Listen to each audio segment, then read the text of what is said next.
اللهم ارحمنا بالقرآن. Ustaz, Nabi SAW pernah bersabda yang bermaksud bacalah Al-Quran kerana nanti di yaumil qiyamah ia iaitu Al-Quran akan menjadi syafaat buat li ashabi atau pembacanya. Ustaz, bagaimana kita hendak menjadi antara golongan ashabul Quran ni Ustaz? Kadang-kadang kita sibuk dengan sekolah ataupun bekerja, kadang kita nak buka Al-Quran pun macam susah Ustaz, nak cari masa, apalagi kita nak mendalami makna, nak tafsirnya dan juga mengamalkan Al-Quran ini. Jadi bagaimana kita hendak menjadi golongan ashabul Quran ni Ustaz? Masya-Allah Ustaz, soalan yang baik. Berdasarkan hadis ini, macam mana kita nak jadi ashabul Quran kan? Orang yang mendamping Al-Quran. Pertama sekali, benda ni bukan mudah Ustaz. Nak mendamping Al-Quran, kita nak pegang Quran pun kadang-kadang sebulan sekali, seminggu sekali. Jadi pertama kali dia nak kena ada kesungguhan dan juga motivasi daripada kawan-kawan ataupun keluarga yang mengajak mereka untuk jom kita baca Quran walaupun satu ayat. Dan kalau dalam hadis ini kita boleh faham syafi'an tu maksudnya mensyafaatkan. Syafaat paling besar syafaat Nabi SAW kan.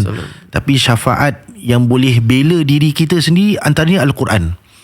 Jadi adik-adik ataupun para pendengar yang dirahmati Allah, Quran itu dia peguam bela untuk orang yang membacanya. Dalam erti kata, saya pernah dengar hadis yang lain bermaksud nanti bila tatkala kita dalam kubur nanti Ustaz, waktu orang semua dah berbalik, nanti akan datang malaikat kan. Nanti bila malaikat nak tanya soalan, akan ada satu makhluk yang mendampingi hamba Allah tersebut. Sampaikan malaikat nak halau, tapi tak boleh. Sebab benda tu apa? Makhluk tu Al-Quran lah. Dia akan mudahkan urusan kita, soal jawab, mudahkan urusan kita di dalam kubur. Jadi nak mendampingi Al-Quran ni, dia memerlukan kesungguhan dan juga motivasi daripada kawan-kawan kan Ustaz. Jadi sekarang pun kalau tak ada mushaf, phone pun ada apps dah Al-Quran boleh Ustaz. Dah boleh. Jadi senang je lah, kat mana-mana pun kita boleh menggunakan itu Al-Quran Ustaz. Betul Ustaz. Nak damping Quran, kita dengar orang baca Quran pun itu dah kira mendamping. Betul Ustaz. Jadi kadang kita datang masjid ke apa, dengar orang ngaji ataupun khatam Quran majlis, kita duduk dengar je. Kita tak nak baca pun, tak boleh baca, tapi itu dah kira mendamping Al-Quran. Terima kasih Ustaz. Sama-sama Ustaz. Okay Ustaz, adakah surah-surah ataupun ayat-ayat yang kira-kira tertentu yang Ustaz boleh kongsikan dengan kami lah, supaya kita dapat amalkan dalam kehidupan seharian? Mungkin Ustaz punya surah favourite ke dan fadilat yang khusus lah buat ayat-ayat atau surah tersebut Ustaz. Antara surah yang of course lah banyak lah, cuma salah satu saya boleh kongsi surah Ad-Duha Ustaz. Surah Ad-Duha juga surah yang satu surah yang Nabi SAW pun suka juga, gemar dengan surah tersebut. Yang mana surah Ad-Duha ni kita tahu Allah turunkan surah Ad-Duha ni untuk nak bagi kegembiraan kepada Nabi SAW kan. Sebab Nabi time tu tengah sedih, betul tak? Nabi tengah sedih sebab wafatnya pakcik dia, isteri dia yang tercinta, dan kemudian ditomah oleh kaum Quraisy. Sebab tu turun surah Ad-Duha. Ad-Duha ni kalau kita baca, insya-Allah dia akan memberikan kita ketenangan lah bila kita diuji ataupun dalam kesedihan lah. Surah Duha tak panjang sangat, kita boleh cuba hafalkan Ustaz. Tak panjang Ustaz. Ustaz, selain daripada Al-Quran, Ustaz juga ada kumpulan qasidah saya dengar ya. Banyak Ustaz tahu pasal anaknya. Kita dah background check Ustaz. Alhamdulillah. Ustaz boleh nak kongsi sedikit tentang latar belakang ataupun the group lah, the qasidah apa namanya, dan apa projek-projek yang terkini Ustaz? Okey, ni nak promote boleh promote kita promote boleh Abang Fazil. Jadi insya-Allah saya ada kumpulan nama Ikhwanul Muntaqa. Ikhwanul Muntaqa, mungkin boleh search dekat FB, IG ataupun YouTube, Ikhwanul Muntaqa Official. So alhamdulillah ni dah tubuh selama saya rasa dah 3 tahun lebih. 3 tahun lebih. Jadi ahlinya tu semua pelbagai masing-masing pelbagai apa dipanggil, latar belakang. Ada daripada madrasah, ada daripada ITE Ustaz, ada daripada budak-budak secular, secondary. So tujuan dia kita nak Ikhwanul tu maknanya brotherhood. Okay. Muntaqa tu maksudnya yang terpilih. Itu antara sifat Nabi kita lah, Muntaqa. Ada Mujtaba kan. Jadi Muntaqa ni konon brotherhood yang terpilih lah. So tujuan dia kita nak kumpulkan budak-budak muda-muda ni daripada dorang kat luar-luar sana kan. Jadi dorang minat dengan qasidah, selawat. So how often Ustaz berkumpul dan praktis ke, performance ke Ustaz? Betul. Jadi kita once a week lah kita akan buat training lah. Once a week? Once a week. Sebab undangan kita every week Ustaz ada, alhamdulillah. For weddings Wedding ada, marhaban rumah ada, cukur rambut, doa selamat, nasyid. Jadi kalau kita nak contact Ustaz, just go to the pergi dekat Facebook atau IG, nanti Okay. ada nombor admin je, anda boleh just hubungi lah atau WhatsApp. Ustaz ada preview sikit ke nak belanja sikit qasidah Allah. satu dua line je Ustaz. Kita ada masa Ustaz. Kita ada Ada satu qasidah ni anda suka, Bushra Lana. Masya-Allah. Bushra Lana tu maksudnya bergembiralah kami. Dan qasidah ni kenapa Bushra Lana, ulama dia karangkan kan syairan semua sebab bergembira waktu Nabi SAW kan datang ke Madinah kan, waktu tu berhijrah. Sebab tu diorang letak bait-bait poem ni berkenaan dengan Bushra Lana. Okey. So kalau saya nak kongsikan lagu Bushra Lana, boleh Ustaz? Boleh Ustaz, tafadhal. Boleh Boleh.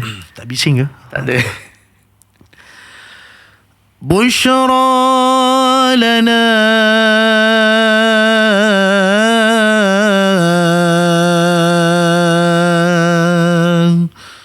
نلنا المنى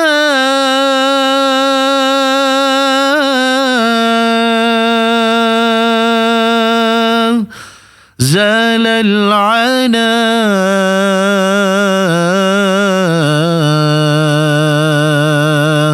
وفالهنا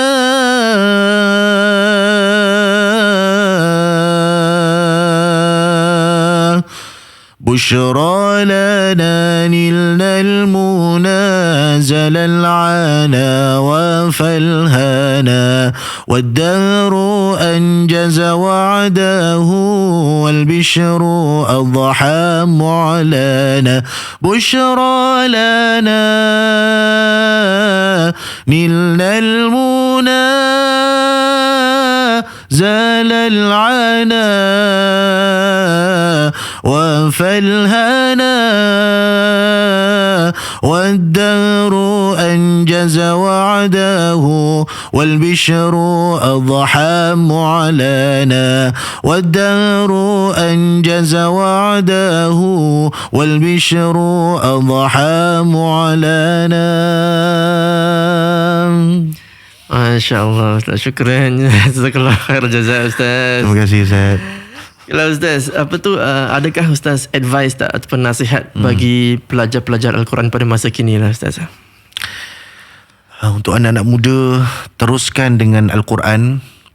Bila sedih, cari Quran. Bila gembira pun cari Quran. Bila diuji, cari Quran. Sebab Quran adalah segala-galanya lah. Yang mana Nabi SAW tinggalkan untuk kita, untuk anak-anak muda. Nabi tinggalkan dua perkara kan, yang mana kalau kita pegang pada benda ni, dia tak akan sesat selamanya, iaitu Al-Quran dan As-Sunnah lah. Jadi Al-Quran kita jaga baik-baik. Maksudnya walaupun kita tak boleh nak baca Ustaz kan, kat rumah tu at least peganglah Quran. At least peganglah. Betul tak? Pegang, lepas tu buka bilik-bilik pun tak apalah. Walaupun kita belum lagi mampu nak baca ataupun masih merangkak, at least pegang, at least bilik-bilik tengok. Di situ akan dapat ketenangan dia lah.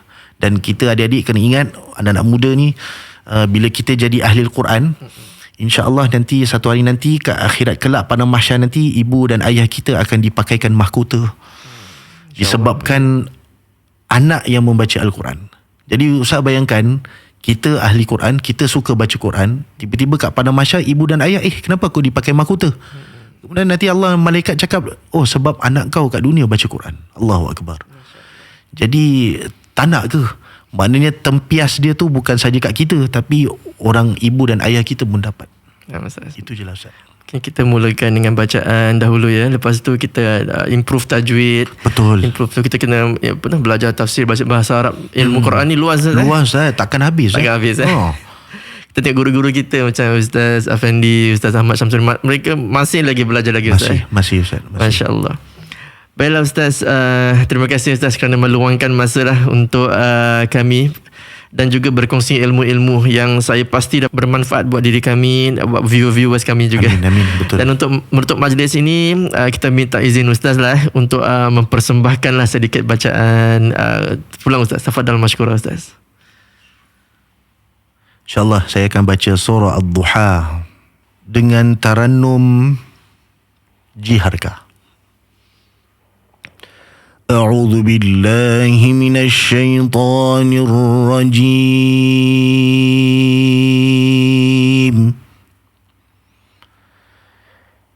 Bismillahirrahmanirrahim. Bismillahirrahmanirrahim. Wad-duha wal-laili idza saja. ما ودعك ربك وما قلى وللآخرة خير لك من الأولى ولسوف يعطيك ربك فترضى ألم يجدك يتيما فآوى ووجدك ضالا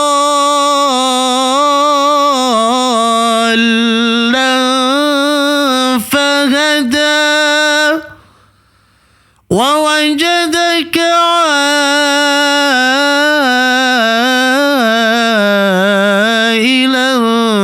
فأغنى فأما اليتيم فلا تقهر وأما السائل فلا تنهر وأما بنعمة ربك فحدث صدق الله العظيم. Terima kasih Ustaz. Sama-sama Ustaz. Baiklah, buat viewers kami, insyaAllah join kami lah di masa yang lain, insyaAllah di siri-siri yang akan datang. Dan sekian, sehingga kita bertemu lagi. Assalamualaikum warahmatullahi wabarakatuh. اللهم ارحمنا بالقرآن واجعله لنا إماما ونورا